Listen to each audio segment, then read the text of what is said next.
into the next section, and I would like to welcome our keynote speaker, Mr. Rene Capote, who's a senior technical expert at Global Gap. In the survey, I would like to make one or two comments. One is the topic of finance for sustainability. This is a key area in my perception, because with all the new expectations coming into environmental sustainability, sometimes I have the technical perception that those expectations at once would not fit into today's business models. So it's a lot about sometimes transforming the current business models, and it's only natural to think where the finance comes from, which kind of finance, how do we go about it. Many people involved in technology would say that the technology that gets in, it stays 20, 30 years. Yes, the world will be different. Maybe technology will have a higher and more speedy way of in its life cycle. But what is happening just now will be probably what sets the scene for what will be the world like in 2050. So this is why we stay very close on the development of environmental sustainability. Thank you, Rene. That was a wonderful presentation from you. And I think the points that you've raised are so pertinent, and we will definitely like to pick up more on this discussion and have more in this conversation. But the main objects in our new standard, we just launched a new standard last year, it's being implemented as of last month actually, is about deforestation. Of course, no forestation, no land on peatland and wetlands, as in line with general international treatments, but not only conserving biodiversity, but also making farming part of the solution in order to have future-proof farms with all these increasing climate disasters. So climate-smart agriculture is a big part of what we envision in the standard, which is actually based on best practices. I would like to introduce our partner who has supported this event. We're working in collaboration with the Department for International Trade, the UK Department for International Trade, Nigeria. And I'd like to introduce Mr. Oluwaseyi Adepoju, who supported and led and moderated yesterday. SME also have a role to play in setting the tone for the government to see the opportunity and inversely force government to put in place more policies to support SME efforts. In simple terms, developing countries in West Africa should empower SMEs to think global and embrace technology in attaining international market access and catching up with sustainable agricultural practices. Technology can help SME in emerging markets. It can help them battle most of the limitations. The recent and ongoing wave of global industrial restructuring combined with technology advances, especially in the ICT, have been the major driving force for rapid development of cross-border strategic alliances, mergers and acquisitions, and inter-firm networking. SME in emerging markets should not be left out of this. A lot of opportunities can emerge for SMEs in emerging markets through the use of technology.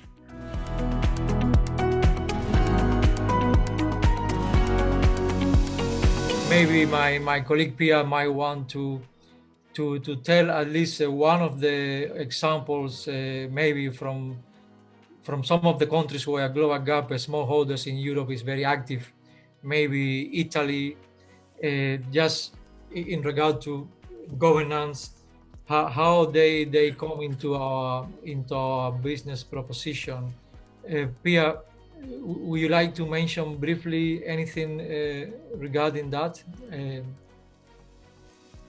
Yeah, additionally to the option 2 that we have for smallholders, we also have the local gap and the primary farm assurance standards. So that is kind of an entry-level way to get familiar with the global gap system before you commit to the entire IFA standard, and you get help and national interpretation guidelines for your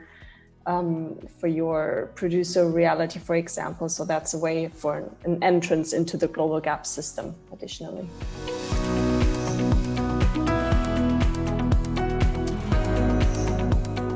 I would like to hand over to Aunt Zane Estoro, who is leading as chair for the discussion that we're having today. So over to you, Aunt Zane. Thank you very much for your nice words.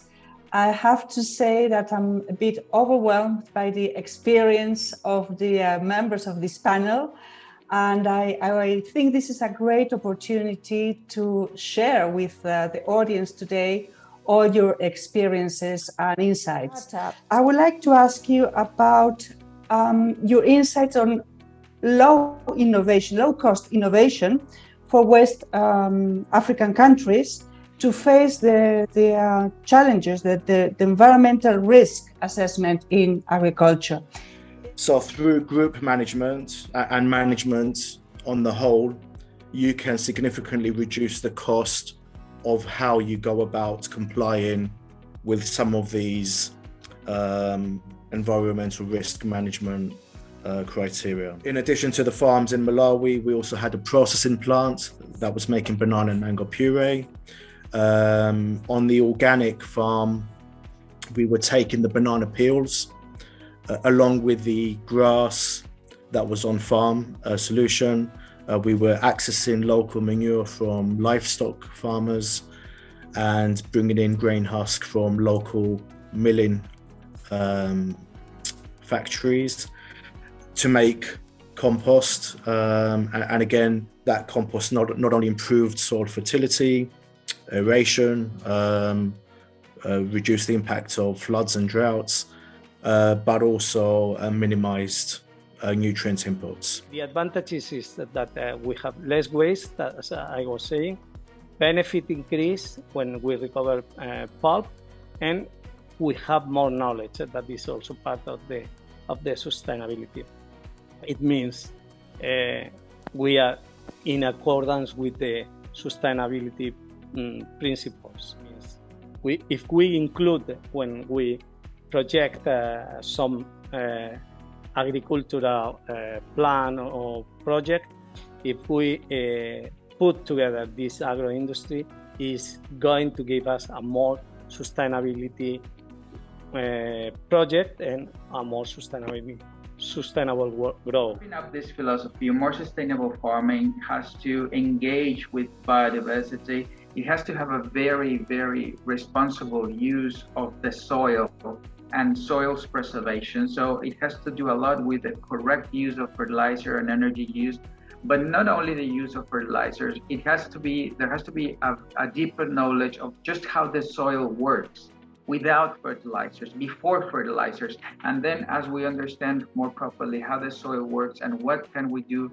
with the soil in terms of just plain management, then we can come up with additional fertilization to get more yield or productivity from our farms. The only real message that I've got to try and get across today is that it's extremely important that you get involved and engaged. It might seem impossible and out there and that you can't do it, but just every day try and find ways to move yourself along the digital spectrum.